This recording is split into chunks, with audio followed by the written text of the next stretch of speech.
بسم الله الرحمن الرحيم الحمد لله رب العالمين والصلاة والسلام على سيدنا ونبينا محمد وعلى آله الطيبين الطاهرين واللعنة الدائمة الأبدية على أعدائهم أجمعين لا قيام يوم الدين. رب اشرح لي صدري ويسر لي أمري واحلل عقدة من لساني يفقه قولي. Inshallah, we are going to continue our manasik al-Hajj, rules of Hajj, and we are going to discuss today the continuation of the recommended Hajj or recommended Hajj. We mentioned about the Hajj is recommended anyways. If it's not wajib, you have done your Hajj, it's recommended to repeat every year if you can. If you have not done your Hajj and it's not obligatory upon you, and somehow you're able to get a recommended Hajj because you did not have any capacity and you're able to go Hajj, so then that also is a something which is recommended. So Hajj is recommended anyways, and it brings a lot of blessings, spiritual blessings, plus when we talk about money and dollar and all those kind of things, brings a lot of money, because obviously you are visiting Allah subhanahu wa ta'ala, and the generosity of Allah subhanahu wa ta'ala is unlimited. We discussed this. And then we also discussed that whenever somebody does Hajj, it is important that he does not make his rebellious or his repelling expressions for Hajj or whatever problems he faced. No, he should embrace whatever trouble he got, because whatever happened, he was guest of Allah subhanahu wa ta'ala. So that kind of great opportunity, very rarely people they get it, and you were one of those, and you had to go through trouble. Like, remember Imam Hussein alayhi salatu wasalam, he considered this sacrifice to Allah subhanahu wa ta'ala for the defending religion is a great gift and honor, you see. So though so much pain and so much difficulty, but how smoothly. And Zainab alayhi salatu wasalam says, "Rabbana taqabbal minna hadha al-qurban." Ya Allah, accept from us this sacrifice. There's nothing for the what you have given us and blessed us. So this is the very highly level of urafa. They have this kind of mentality that as long as we are in the presence of Allah subhanahu wa ta'ala and we are doing it for the sake of Allah, we don't care if we are in difficulty or trouble or problem and those kind of things. So therefore, this is something we mentioned. Today we are going to discuss about the spending in Hajj, and Allah and helping others out to perform Hajj. Obviously, the Maraja, they have an opinion. Like, for example, even Sayyid al-Khuy Quddasi Sirra was asked, what is it recommended for me to spend on someone to go for Hajj who has not been for Hajj, or me going Hajj again I have gone for Hajj? He said, you go for Hajj again and again, okay? Like, why? Because you know that amount of Hajj, $10,000, easier for you to give someone. Yes, you will get reward for making someone go for Hajj. But that struggle, that struggle which which makes your life miserable there sometimes, that you will not face. Are you running away from that and taking easy thawab? Okay, no, let me send somebody because you don't want to be in that trouble. Or no, you want to face that trouble, but somebody really needs to go for Hajj, and he needs somebody. If somebody can gift him a Hajj, remember, gift Hajj is permissible. And that is one of the ways to convert your Hajj. If you're under debt, to make it a Hajj, somebody gifting you a Hajj. You give somebody the money as a gift, and then he in a condition that he pays the caravan. We discussed this before. I'm not going to repeat this. It's called Hajj al-Badli, Hajj by gift. So yes, it is recommended, highly recommended, to help others also to perform Hajj. Like, once it comes to me or other, you go for Hajj. Okay, it's not about just helping you. The experience of spirituality which you will experience by being there, you will not experience it by helping someone out. Both are there. You all know the story of Ali bin Yaqtin, the companion of Imam Musa al-Kadhim alayhi salatu wasalam. So Musa al-Kadhim alayhi salatu wasalam was going to go from Medina and Ali bin Yaqtin was going to go from Baghdad. This is before Imam Musa al-Kadhim alayhi salatu wasalam was taken in the custody of Harun al-Rashid in Baghdad. He was in Medina. So he was going there. And Imam Musa al-Kadhim alayhi salatu wasalam was expecting Ali bin Yaqtin to be there in the Hajj so that they meet. Ali bin Yaqtin got his camel, his expenses for Hajj, and he's riding the camel. While he's leaving Baghdad, he saw a poor guy, a desperate guy, needy guy. He was really desperate. So Ali bin Yaqtin gave him his camel and all his things to make ease of this person, the poor person. And then he did not go for Hajj. So when Imam Musa al-Kadhim alayhi salam comes back from Hajj, because our Imams, they have the knowledge, Allah has given them the knowledge of whose amals are accepted or not. It's another discussion, aqaid discussion, that amals of the people are presented to our Imams alayhi salatu wasalam and to Rasulullah sallallahu alayhi wasallam based on one of the ayat of the Quran. So basically, when Imam Musa al-Kadhim alayhi salatu wasalam says that, Yabna Rasulullah, how many people they did Hajj? Okay, they did not say how many were there Hujjaj. Okay, so he said, uh, three people did Hajj. How? Who are they? He said, me, my camel, and Ali bin Yaqtin in Baghdad. Ali bin Yaqtin in Baghdad. Yeah, he had this Hajj intention purely for Allah.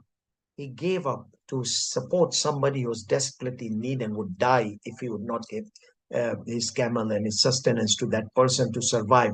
So that is there. Those are unique cases where you have sincere intention to go for Hajj, sincere intention to take in that miserability and embrace it. But then you give it to somebody. Yes, that is nurun ala nur. But if you give somebody, because it's an easy route to get thawab of Hajj, obviously your thawab, you will get it, but not as you were seriously, sincerely going to go for Hajj, and then finally you decided to give it to somebody or Hajj. So that is what he says, that yustahabbu, ruling number 132. Yustahabbu ihjaju man la istata'ata lahu. It is recommended to make that person perform Hajj who does not have the capacity to perform Hajj. So istita'a. Okay, that is number one, mustahab. What is number two? Mustahab Sayyidina. كما يستحب الاستقراض للحج إذا كان واثقا بالوفاء. It is not wajib to go for Hajj by taking a loan, but it is mustahab to take a loan to perform Hajj if you know that you will be able to pay off your loan after that. You see? And we had mentioned one of the types of loan previously.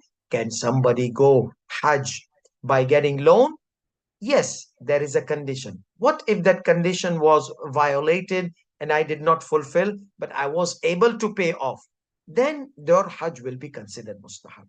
So what we understand from here, when you get a loan for Hajj, there are two types of loan. Okay, one loan which is not considered even loan, that a person says, just pay me off like for $10,000, just pay me off $10 or $50. It's not going to affect your life. That by getting that loan, you can do Hajjat al-Islam. Your Hajj becomes wajib. Okay. But let's say if the loan was instant and you did not have capacity and you were under debt, you took more loan to go for Hajj. It is mustahab, but your Hajj will not be considered obligatory Hajj, Hajjat al-Islam. Again, I'll repeat. Going Hajj by getting loan, it is permissible. So will I be able to do Hajjat al-Islam, my wajib Hajj? No, wait. Then there are two types of loan. One loan, it's a long-term loan. When you pay little amount, it's not going to affect your financial ability because you're not mustati'. Okay, so you got this money, so it's not going to put pressure on you, trouble on you, and you'll pay off smooth without any haram interest with 10 years, with paying $10 or paying $50 or whatever minimum amount. Well, for long term. He said long term loan, it's okay as long as it's not going to affect your financial crunch on you. So that, yes, you will be able to perform Hajj al-Islam. But if you take a loan and that loan needs to be paid instantly or like in short term, and you are already under debt, and it is going to be causing debt over debt, then you are not mustati'. You're not, you don't have the capacity to perform Hajj. What happens then? Your Hajj will be considered mustahab, not wajib. So you will get the reward, but not, you will still have to do your Hajj wajib in future. So this is based, this ruling and that ruling which we mentioned previous, we are connecting it together. So that's why he says that uh, number one, to spend for others to perform Hajj. Number two, كما يستحب الاستقراض للحج إذا كان واثقا بالوفاء بعد ذلك. And it is also recommended to take a loan to perform Hajj as long as you are confident that you will be able to pay off that loan. Okay? Now, if it was a long-term loan, your Hajjat al-Islam is done. If it's a short-term loan, let's say the Sistani has a problem in those kind of loans, which are short-term loans, and it brings a tight condition, loan over loan on your shoulder. Okay, the third point in ruling number 132. ويستحب كثرة الإنفاق في الحج. And it is recommended to spend more and more in Hajj. Like, not like that. I heard it is mustahab. Yeah, throw the money. I'm in Hajj. What are you doing? You're wasting. You're eating and vomiting. Baba, slow down. No, it said that you spend as much as possible in the Hajj. Okay, so I'm doing it. Yeah, but not going extravagant and not like wasting and not like throwing. What are you doing? You've misunderstood. No, Maulana said, Imam said, it is mustahab. Spend in the Hajj. No, it's not like that. Okay, it is, don't be tight on yourself in Hajj. If you are able to take a hotel which $200 and you are able to, and it is ease upon you, and it will ease upon you to do the ibadah, take 200. You don't have to take $100 hotel. You don't have to take $50 hotel. Or those who are first classers, okay? If you're going for Hajj and you can't travel on economy, you don't have to travel in economy. Spend more. And so this spending more for Hajj, there's no problem in it. Imams, they did not consider any extra spending to be extravagant or haram extra spending. Okay? So you can spend extra spending in Hajj and Allah will give you back in multiplications. So they say, oh, first class Hajj. Yeah, first class Hajj is not like a, what they say, rich people and poor people. No, it is based on the riwayat. There are people, they want to spend more in Hajj. They want to have better food, better thing, because our imams, they promoted that. Okay. And there are people, they cannot afford it. They don't have to go that direction. So it is not creating like a disparity between rich and poor. Indirectly it could be, okay, but it is looking from more aspect. You're going to go there to experience spirituality, and when you have worries about food not being prepared properly, bed bugs in the hotels, or restaurants not clean, and this and that, you become sick. You can't enjoy your spirituality. So there is an aspect there for somebody who can spend more and enjoy spirituality. That's fine. Go first class Hajj. As long as you don't look at others with like, oh, these people are like low class citizens. That is wrong. But if you consider all of human are equal and all these are brethren, okay, then there's no problem. As long as you have down to earth inside your heart, you can have ease on them. So what we said that spending yustahab kathratul infaq fil hajj, spending abundantly in Hajj, not to the level of wasting or extravagant. No, spend more. Spend more. You don't have to be, oh no, I'm in Hajj and I'm in spiritual state and I have to spend in more or less and less. No, no, no, no, no, no. Our Imams, alayhi salatu wasalam, they used to, it's mustahab. Our Imams, like Imam Sadiq, alayhi salatu wasalam, his time was good time. And he would try to go and perform Hajj. But on the other hand, he will also do the Hajj of the poor people, like walking, okay, from Medina to Mecca. Imam Hassan al-Mujtaba alayhi salam, he was rich. He would do his Hajj according to the status of rich, but then he will do Hajj also with poor people walking, those who do not have camel or, and he did several Hajj. Imam Hassan al-Mujtaba, the rich, had a lot of wealth. He did so many Hajj walking. So therefore, just to balance our Aimma's teaching, even if you are able to do those kind of Hajj, and you are doing every year, let some of those your Hajj be like the Hajj of the modest people. Okay.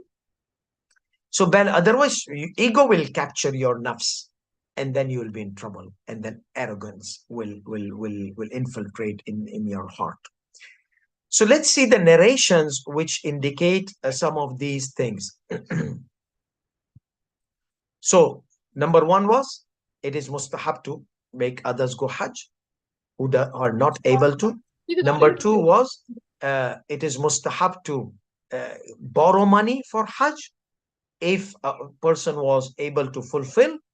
And then it depends on the type of the long-term contract, short-term contract, long-term contract, Hajjat al-Islam, short-term contract. No, it will be mustahab Hajj, as we mentioned. And then, unless if it is converted to Hajj badly. And then the third one, to spend abundantly. In this narration, these are in Wasa'il al-Shia. It is mentioned by Muhammad ibn Ali ibn al-Hussein alayhi salatu wasalam, like Imam al-Baqir alayhi salatu wasalam. روي أن هدية الحاج من نفقة الحاج. Okay, so if you put sacrifice, hadiyah means like, it could be two meanings, like gift. Okay, ثمن هدية الحاج لا بد منها. So if you have the expenses of Hajj, your hadi, your sacrifice, should be part of your expenses. You cannot borrow money to buy goat or cow or camel. No, it should be included in that. Okay, it's not excluded. So that's why Sahib al-Wasa'il says that from the hadith, there are two rules we can understand. One is, إما أن ثمن هدية الحاج التي لا بد منها أو إلى من يخاف شره شرط في الوجوب وجزء من الاستطاعة أو أنه يستحب للحاج أن يهدي إلى إخوانه. So two things. When you give Hajj gift to somebody, that is considered his Hajj, expenses of Hajj, obligatory Hajj. Or first interpretation, no, the sacrifice should be part of the Hajj. And there are other interpretations, but these are the two main. The Hadiyah means gift. Hadiyah means from the goat of sacrifice. Okay. So or the third interpretation is ثمن هدية الحج التي لا أو إلى من يخاف شره. Let's say some countries you can't go for Hajj unless you bribe to take the permission and this and that. You have to spend a lot of money in some oppressive regimes, okay, to get yourself permission to go for Hajj. Okay, like some of the countries, they have quotas, and these quotas, some of the travel agents, they take it and they start selling it in high price. So therefore, whatever you spend on Hajj, be it to buy the extra Hajj, you have to pay extra, put your name in the quota. Okay, unfortunately, that is part of the expenses of Hajj, part of the 10,000. So you need to make sure that you have those 10,000, which is inclusive of that. Or no, the goat of sacrifice, Okay. Or no, the third one is that you give gift to somebody. Hajj, it becomes part of his expenses of Hajj, which makes the Hajj obligatory upon them. Anyhow, the next narration is which is strongly related to our clearly, an Abi Ya'fur, uh, an Abi Abdullah Sadiq alayhi salatu wasalam, أنه قال, Imam Sadiq said, قال رسول الله صلى الله عليه وسلم, the messenger of Allah صلى الله عليه وسلم said, ما من نفقة أحب إلى الله عز وجل من نفقة قصد. So there is no expenses of Hajj in front of Allah subhanahu wa ta'ala that there is no beloved expenses in the sight of Allah for the sake of Allah. Okay, more beloved to Allah than the expenditure or expenses in moderation. Nafaqatu qasdin. Nafaqatu qasdin. That means spending. So Allah loves people to spend their money in moderation. That means not to be extravagant, not to be conjuice like miser, bakhil, okay, and not to be like extravagant, okay. Be like in a moderation. So moderation, Allah loves. Amrun bayna amrain. La ifrat wa la tafreed. Not miser on yourself, not too extravagant.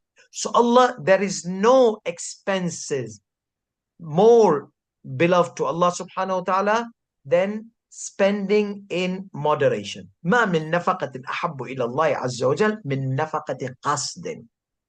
Okay. So this is more beloved to Allah. What does Allah despise? وَيَبْغَضُ الْإِسْرَافَ. And Allah subhanahu wa ta'ala despises the extravagant. Not extravagant, spending more than the moderation. Extravagant is all the way extreme side of spending more. So here's the thing. Moderation, spending less, spending more. Spending less to degree of miser? No. Spending more to degree of extravagant? No. So you can spend less, but not to the degree of miser. You can spend more, but not to the degree of extravagant. You see that so we have this extravagant, stingy, and miser, very tight and open totally. So these two are haram sides. Okay. Then there is not spending too much. It's okay as long as it's not becoming extremely stingy and miser, but it's okay. Spending more, as long as it's not extravagant, that's okay. Okay, because Allah gave you blessing, you want to spend, as long as you're not becoming extravagant. And then there is this moderation. So there is nothing beloved to Allah subhanahu wa ta'ala. There's no expenses beloved to Allah subhanahu wa ta'ala than the moderation. That means that is not haram, that is not haram. The haram is that. However, and وَيَبْغَضُ الْإِسْرَافِ. So this stinginess is not good and extravagant is not good. But then Allah subhanahu wa ta'ala does not like extra spending. Spend in moderation. Unless if it was in Hajj and Umrah. Illa fil Hajj wal Umrah. So what does that mean? This is Allah loves.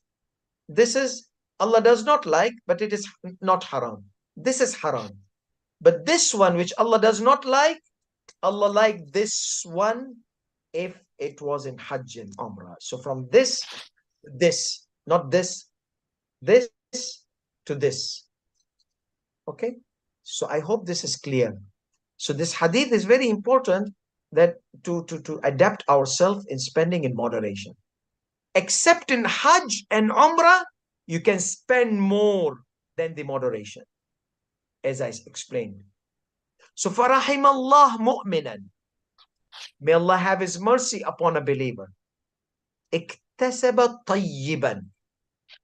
His earning was good. Some of the interpretation, tayyib means halal, because Quran mentions halalan tayyiban. So halal is permissible. Tayyib is, according to some scholars, there is no doubt in it. So halal is halal. Maybe there are doubtful things. I don't have any evidence. Allah will not punish you as long as it's halal. But then tayyib is clean, pure. You are sure that there is no small doubt in that earning. So may Allah have His mercy upon a believer who earns pure, not halal, pure, tayyiban. Okay. وَأَنْفَقَ مِنْ قَصْدٍ, and spends in moderation. أَوْ قَدَّمَ فَضْلًا, or gives the extra. Whatever he is extra, gives it to others. That means if you have performed Hajj, give the extra Hajj to others. So that's why this is in the line, this hadith is in the line of Hajj. Okay. Uh, I think our time is over. Let's see what's left. Yes. So now what about poor people who are living on zakat and charitable funds? Okay. What can they go for Hajj? If they are done their wajib Hajj. يجوز للفقير إذا أعطي الزكاة, it is permissible for the faqir if he was given zakat من سهم الفقراء, from the share of the poor people, okay, and يصرفها في الحج المندوب, to spend it in the recommended Hajj. Why is this mas'ala here mentioning? First of all, let's break down and dissect this mas'ala. يجوز للفقير, it is permissible for the poor people. Because why? People, they said, you are a needy person, okay? And you are spending your life on zakat. You're poor, zakat. Why are you going for Hajj? Spending $10,000 or something like that for Hajj? No, no, no, no. It is mustahab. Faqir, when you give a poor person zakat, he becomes the owner of that wealth. Now, if he wants to give to other poor, it's up to them, up to him. He wants to collect and spend less on his life and save for Hajj and go for Hajj, it is up to him. We gave it to him. We saw that his need is average need is $500. So we give him every month zakat $500. What he does, like the narration we mentioned previously yesterday, that it is recommended for a person to live like in moderation and less expenses than the average and save for Hajj. So this poor person saw this hadith. So his average, we are not giving him more than his average. His survival is dependent on this, a little bit more than survival. You can give to the faqir, poor people. So he said, let me spend $300 and let me save $200 every month. In a way, after 3-4 years, he got $10,000 saved. Okay. We can't say now he's rich, we will not give him. No, we had given him and still he's needy. So he will spend this money to go for Hajj. That's fine. We had given him. It's no more charity money. He is the owner of that money. So you gave him 500. He used 300. He used 400. He was saving from his whatever he deserved. He deserved 500, an average amount of a normal person like this poor to survive. And he was saving. He went for Hajj. So that's why many people, they do. Why is he taking from zakat and going Hajj mustahab or going for ziyarat? He shouldn't be taking from zakat. No, no one stops the person who's getting zakat and living on zakat and he's saving his zakat money and he's been given average, that he goes, does mustahabbat, Hajj, Umrah, ziyarat, whatever mustahab he wants to do. So it is permissible for the poor. إذا أعطي الزكاة من سهم الفقراء, because what is سهم الفقراء? Zakat in the Quran is divided into 8 recipients. 8 people who are the recipient, 8 types of people who are recipient of zakat. للفقراء والمساكين, those who are working in the establishment of zakat, institution of zakat, officers, accountant, manager, whatever. Those who are like fi sabilillah, they want to build a masjid or something like that. Those who are trying to attract other peoples towards Islam. And those 8 categories mentioned in the ayat of zakat. Innama sadaqat starts with like that. From those 8 categories, we have Sahm al-Fuqara, which is إنما الصدقات للفقراء والمساكين. So this is the share. So if zakat is $80, $10 goes to the poor, $10 go. And there's a detail, inshallah, we're going to talk in the chapter of zakat. And we have already given those lessons of zakat. So this can be mixed match according to majority of the maraja, that you don't have to give 10, 10, 10 from $80. You can give to the faqir $30. You can give to the charitable projects $5. You can mix and match, divide. But these are the recipients of zakah. So Sahm al-Fuqara, he gets Sahm al-Fuqara and he saves. There's no problem for him to spend in recommended Hajj. This was all for today, inshallah. Tomorrow, let me take this last ruling for this chapter. This chapter will be completed. Ruling number, oops. Ruling number 134, and then we can start in a new chapter, the practical chapters of Ahkam Manasik al-Hajj. So this is another thing. For يشترط في حج المرأة إذن الزوج إذا كان الحج مندوبا. It is a condition, or it is required for a woman to perform her Hajj to take the permission from her husband if the Hajj was recommended. It is so. In order for a woman to go for Hajj, it is in order for a woman to go for a recommended Hajj, it is necessary for her to take permission from the husband. Okay, so this is the recommended. Why not wajib? Because if Hajj becomes wajib upon the woman, a wife, then we have two wajib conflicting. Wajib of Allah, wajib of husband. Wajib of Allah overrides wajib of husband, because we have a rule taken from the verses of the Quran. لا طاعة لمخلوق في معصية الخالق. There is no obedience valid for any creation when it conflicts with the disobedience of the creator. I'm sorry, was there any question? Okay, so there is no obligation valid. That means the obligation drops down when it conflicts with the obligation of Allah's obligation towards Allah subhanahu wa ta'ala, or when it conflicts the disobedience of Allah subhanahu wa ta'ala. Hajj wajib, obedience to the husband in certain cases wajib, but then the obedience of Allah overrides the obedience of husband. Says don't go for Hajj. Allah says Hajj wajib on you, O women, so she has to go. But if it was recommended, no, then the permission of husband is required. وَكَذَلِكَ الْمُعْتَدَّ بِالْعِدَّةِ الرَّجْعِيَّةِ.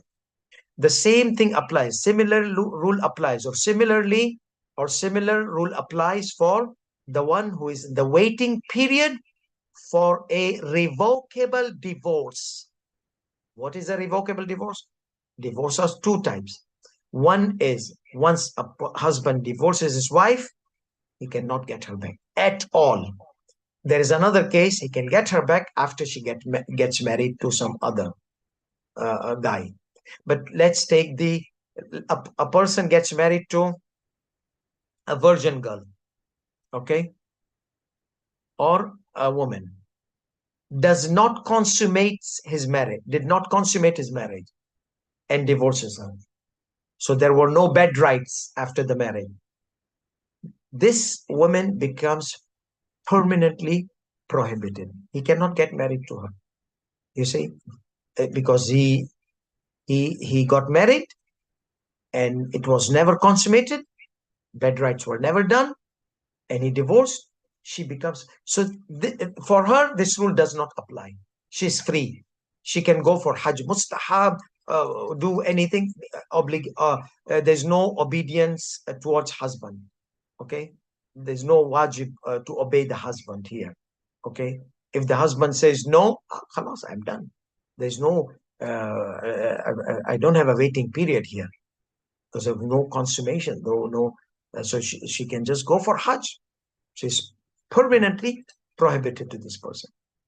The other one, normal divorce. Normal divorces are, most of the normal divorces are irrevocable. No, revocable, sorry. Revocable. Yeah. What does that mean? That means someone divorces his wife before third period, encounters the woman after the divorce, husband can revoke the divorce. Halas, nulls the divorce, either by verbal, either he does by any action which indicates, like private relations or whatever indication indicates that no, he's back, he has revoked his divorce. Okay, then he will have to initiate another divorce. So that divorce is revoked. So this is what he says. وَكَذَا, similar rule applies to the one who has been divorced with revocable divorce. Revocable divorce. What does that mean? It means she's still his wife. That means anytime the husband can break, nullify the divorce, null the divorce. Okay? وَكَذَا الْمُعْتَدَّ بِالْعِدَّةِ الرَّجْعِيَّةِ. Once the third period starts, finish. She's out. She's no more. Now then she doesn't have to obey. But as long as she's in this the two periods of time between three periods, okay, that's the time she needs to obey. Even she's divorced, she's still hanging to the marriage bond. Okay. So this is the rule. So it does not apply to the one who has been divorced with irrevocable divorce. وَلَا يُعْتَبَرُ ذَلِكَ فِي الْبَائِنَةِ. And this condition is not required in the irrevocable divorce, like the one who was divorced and she was not consummated after the marriage. Okay, what about the deceased? وَيَجُوزُ لِلْمُتَوَفَّى عَنْهَا زَوْجَهَا. Okay, and it is permissible for the one whose husband has died, that is widow. So it is permissible for the widow and تحج في عدتها. You know, when somebody dies, when husband dies, there's a waiting period, 4 months and 10 days. During this 4 months of 10 days, she cannot get married to someone else. Okay, so she's in the waiting period. However, this waiting period does not prevent her from going for Hajj, because there's no prohibition from husband or nothing. She's just waiting period until the grief ends, and then she gets married to someone else. So there is this in this وَيَجُوزُ لِلْمُتَوَفَّى عَنْهَا زَوْجَهَا, and it is permissible for the widow to perform the Hajj during her waiting period. This was all for, in the section of Hajj al-Mandub. Inshallah, we will start tomorrow another um,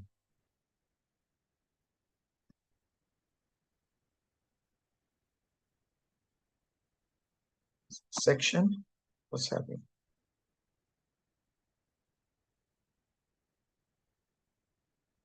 Inshallah, tomorrow we'll continue. وآخر دعوانا الحمد لله رب العالمين وصلى الله على محمد وعلى آله الطيبين الطاهرين والسلام عليكم ورحمة الله وبركاته.